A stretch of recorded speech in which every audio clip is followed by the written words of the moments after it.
అందరికీ నమస్కారం. నూతనంగా ఏర్పడిన కేంద్ర ప్రభుత్వంలో కేంద్ర మంత్రిగా పనిచేసే అవకాశం దక్కినందుకు చాలా ఆనందంగా ఉంది. మరి ఈ ఆనందానికి కారణమైనటువంటి ఎంతో మందికి నేను ధన్యవాదాలు తెలియజేసుకోవాల్సినటువంటి అవసరం ఉంది. అందులో ముఖ్యంగా ఈరోజు తలుచుకోవాల్సినటువంటి వ్యక్తి మా తండ్రి గారు స్వర్గీయ కింజరాపు ఎర్రన్నాయుడు గారు. ఆయన చనిపోయిన దగ్గర నుంచి కూడా నాకు నిరంతరం వెన్ను తట్టుతూ పైనుంచి ఆశీర్వాదం ఎప్పుడు కూడా అందిస్తూనే ఉన్నారు. అలాగే ముఖ్యంగా మరి నాన్నగారు చనిపోయిన దగ్గర నుంచి హక్కును చేర్చుకుని నాకు నిరంతరం గైడెన్స్ సపోర్టు అన్ని ఇస్తున్నటువంటి మా అధినాయకుడు నారా చంద్రబాబు నాయుడు గారు, అలాగే నాకు సోదరుడు భావంతో చూస్తున్నటువంటి మా లోకేష్ అన్న గారు, అలాగే పవన్ కళ్యాణ్ గారు, అలాగే మన నరేంద్ర మోదీ గారు, మరి ముఖ్యంగా మా బాబాయ్ అచ్చెన్నాయుడు గారు, మా కుటుంబ సభ్యులు, మా అమ్మ, అలాగే మా సతీమణి అందరూ కూడా ఎన్నో త్యాగాలు చేసి ఈరోజు నేను 3 సార్లు గెలవడానికి కారణమయ్యారు. మరి ఈరోజు ఇంత స్థానంలో ఉన్నానంటే దానికి ప్రత్యేకమైనటువంటి కారణం మా శ్రీకాకుళం జిల్లా ప్రజలు. మీరు నా మీద చూపిస్తున్నటువంటి ప్రేమ అభిమానం ఎంతవరకు తీసుకొని వచ్చిందో ఈరోజు ప్రత్యేకంగా మీరందరూ కూడా చూస్తున్నారు. దానికి మా శ్రీకాకుళం జిల్లా ప్రజలందరికీ కూడా శిరస్సు వంచి పాదాభివందనం తెలియజేసుకుంటున్నాను.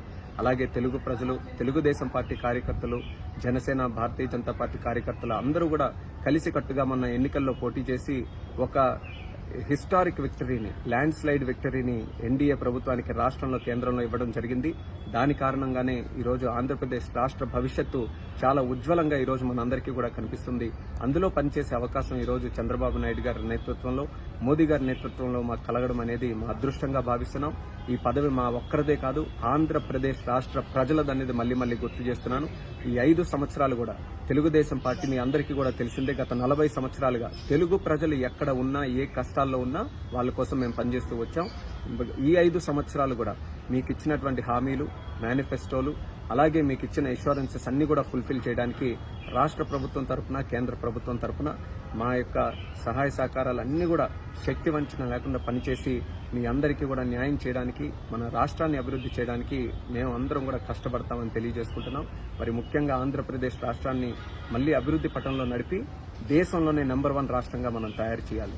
అదే మా అందరి తాలూకు లక్ష్యం. దానికి కేంద్రం నుంచి ఎంతవరకు అవకాశం ఉంటే సహకారం పొందాలి. అలాగే దేశ నిర్మాణంలో ప్రధానమంత్రి గారు కూడా భారతదేశాన్ని ఒక ఉన్నతమైనటువంటి స్థానంలో ప్రపంచంలో నిలబెట్టాలని ఆయన కూడా కృషి చేస్తున్నారు.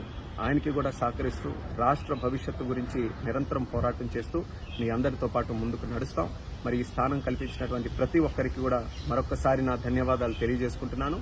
మీ అందరూ కూడా మీ తాలూకు అభిమానం, ఆప్యాయత, ఆశీస్సులు ఇలాగే కొనసాగించాలని కోరుకుంటూ మరొకసారి మీ అందరికీ కూడా నా తాలూకు ధన్యవాదాలు తెలియజేస్తూ సెలవు తీసుకుంటున్నాను. Thank you.